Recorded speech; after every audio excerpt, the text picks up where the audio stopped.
তো বন্ধুরা, কিছু লোক বলতো, মানে একসময় কিছু লোক বলতো হামিং গান মানে কি, ওই যে কারোর কাও কাও পো পো ভো ভো এইগুলোই বোঝাতো, মানে কিছু কিছু লোক।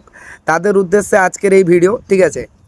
একবার ভালো করে চারদিকে তাকিয়ে দেখো, আজকালকার দিনে কোনো ডিজে সেটা মানে নেই যে হামিং বাজায় না।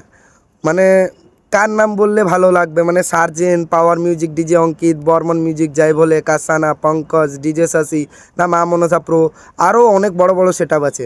কার নাম বলবো, কার নাম নিলে সবাই খুশি হবে সেটা আমাকে বোঝাও। তো কারণ সত্যিটা হলো, আজকের দিনে প্রায় সব বড় বড় ডিজে সেট আপই হামিং গান বাজায়। এবার আসি আরেকটা জায়গায়, ওয়েস্ট বেঙ্গলের সেট আপদের যদি আমি কথা বলি, ঠিক আছে? ওয়েস্ট বেঙ্গলের সেট আপদের যদি কথা বলি, ওই সেট আপগুলো ভাই জন্ম হয়েছে কম্পিটিশান করার জন্য। সামনে যেই থাকুক ওরা লড়াই করবে, লড়াই করে একদম বেস ভাইব্রেশনে চেপে দেবে, মাঠ পুরো কাঁপিয়ে দেয়। তো মেদিনীপুরের সেট আপ কী বলে, মানে মেদিনীপুরের সেট আপের যদি আমি এখানে কথা বলি, তো মেদিনীপুরের সেট আপ মানে কম্পিটিশানে ভাই টপে চলে সব সময়। তো এখানে কোনো সেট আপ নেই যে যারা হামিং বাজায় না। মেদিনীপুরের 100% সেট আপই হামিং বাজায়। তাই মেদিনীপুরের সেট আপদেরকে নিয়ে আজ বেশি কিছু বলবো না আমি। এবারে একটু বাইরের রাজ্যের সেট আপ নিয়ে কথা বলি। এক সময় তারা বলতো তোমাদের হামিং সং মানে কাও কাও পো পো ভো ভো, কিন্তু আজ দেখো সেই বাইরের সেট আপগুলোই এখন হামিং গান নিয়ে বক্স কম্পিটিশান করছে। তারা এত এত বড় বড় কথা বলতো, তারাই নিজেদের সেট আপে হামিং সং চালাচ্ছে। আরও শুধু চালাচ্ছে না, নিজেদের সেট আপকে অনেক ইমপ্রুভও করে নিয়েছে এই হামিং সং বাজিয়ে বাজিয়ে। আমি এটা বলছি না যে তাদের গান খারাপ বা তাদের মিক্সার খারাপ, তাও বলছি না, কিন্তু একটা কথা সত্যি, যখন কথা আসে বক্স কম্পিটিশানের, আর সেটা যদি face to face box competition হয়, তখন তুমি বাধ্য হবে যে হামিং বেস গান চালাতে। কারণ মানে হামিং গানের যে প্রেসার, বেস, ভাইব্রেশন, সেটা একদম টপ নচে চলে, ঠিক আছে? যেখানে মানে ছোটো সেট আপ হোক কি বড়ো সেট আপ, হামিং গান চালালেই বেস ভাইব্রেশন নেক্সট লেভেলে বেরোয় সেটা ভেতর থেকে।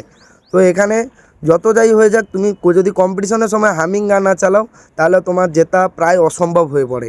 হামিং গান কার মিক্সার সেটা কোনো বড় ব্যাপার না, সেটা উড়িষ্যা থেকে হোক, ঝাড়খণ্ড থেকে হোক, আমাদের ওয়েস্ট বেঙ্গল থেকে হোক, বিহার থেকে হোক, সবাই ভালো ভালো অনেক বড় বড় মিক্সার আছে যারা হামিং গান বানায় এবং ইডিএমও বানায়।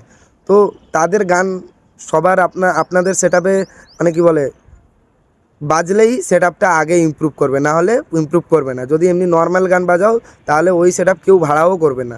গানের উপরে সেট আপ ডিপেন্ড করে। কম্পিটিশান যদি জিততে হয়, তাহলে হামিং গান আপনাকে বাজাতেই হবে।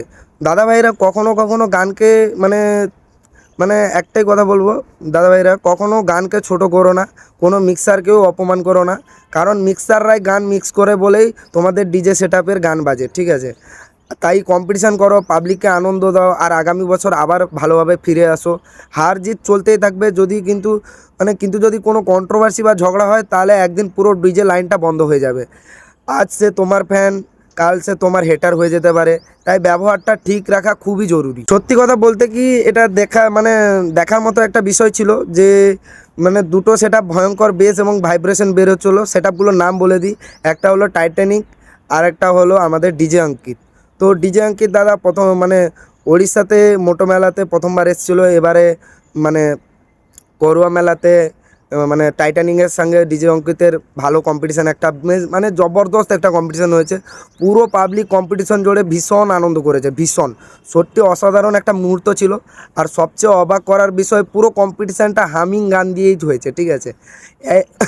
একদিকে টাইটানিক, আরেকদিকে ডিজে অঙ্কিত, দুটো সেট আপই ফাটাফাটি পারফরমেন্স দিয়েছে। এটা দেখে খুব ভালো লাগলো আমার, এবং পাবলিকেরও খুব ভালো লেগেছে। হামিং বেসের মানে প্রেসার আর রেসপন্স যে এত ভালো, পাবলিক সেটা বুঝে গেছে। তোগুলো বাইরের সেট আপ বা নতুন সেট আপ হামিং গান বাজিয়েছে, তারা আসলে হামিং গানের ফ্যান হয়ে গেছে। আর একটা মানে জিনিস দেখে আমার সত্যি ভালো লাগছে, এইবারে অনেক ইউটিউবার দাদা ভাইরা কম্পিটিশানটাকে ভালোভাবে একদম কভার করেছে। নতুন নতুন ডিজে সেটা পাবলিকের সামনে তুলে ধরেছে। এই কাজটা সত্যি মানে প্রশংসার যোগ্য বলতেই পারো, যেহেতু মানে সমস্ত সেট আপকে মানে ভালোভাবে কভার করে, মানে পাবলিকের ড্যান্স থেকে শুরু করে বক্স কম্পিটিশান শুরু করে সব কিছু ভালোভাবে কভার করেছে ওড়িশাতে গিয়ে।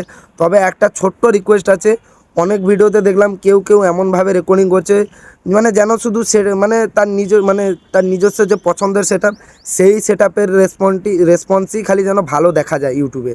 তাই ইউটিউব দাদাদেরকে বলবো, যারা এভাবে রেকর্ডিং করছো, কম্পিটিশানের সময় মিডিলে দাঁড়িয়ে রেকর্ডিং করার চেষ্টা করো। দুটো সেট আপ থেকে মানে ডিস্টেন্সটা যে হবে প্রায় সমান সমান রাখার চেষ্টা করো, তাহলে মানে এদিক থেকে এবং ওদিক থেকে কিভাবে সাউন্ডটা বেরোচ্ছে পাবলিক সেটা বুঝতে পারবে।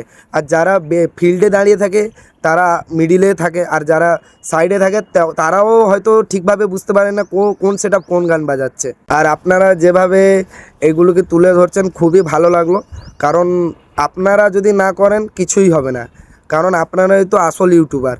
আপনারা পাবলিককে যা দেখাবেন পাবলিক সেটাই দেখবে, তাই সব সেট আপকে এক নজরে দেখুন, তাদের রোড শো আর কম্পিটিশান ভালোভাবে কভার করুন।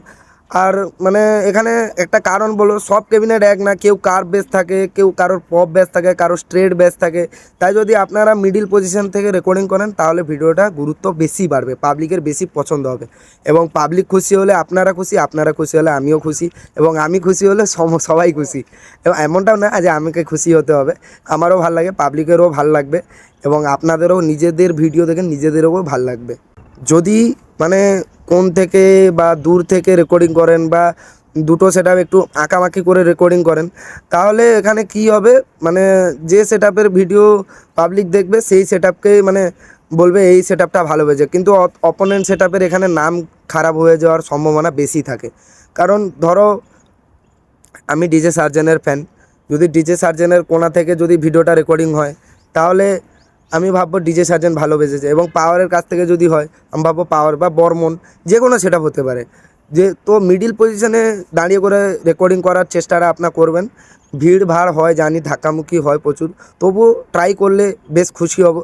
তো বন্ধুরা, আজকে এইটুকুই বলার ছিল। ভিডিওটা যদি ভালো লাগে তাহলে লাইক, সাবস্ক্রাইব আর শেয়ার করতে একদম ভুলবে না, কারণ আপনাদের সাপোর্ট আমার খুব দরকার, মানে প্রচুর দরকার। তো আপনারা বলুন সাপোর্ট করবেন কি করবেন না, কমেন্টে জানিয়ে দিবেন। এবং কালকে রাতের কম্পিটিশানটা কে জিতেছে বা কার ভালো প্রেসার, কার ভালো রেসপন্স, ওটাকে মানে কমেন্টের দ্বারা আপনারা জানিয়ে দিন। তো এইটুকুই, ধন্যবাদ।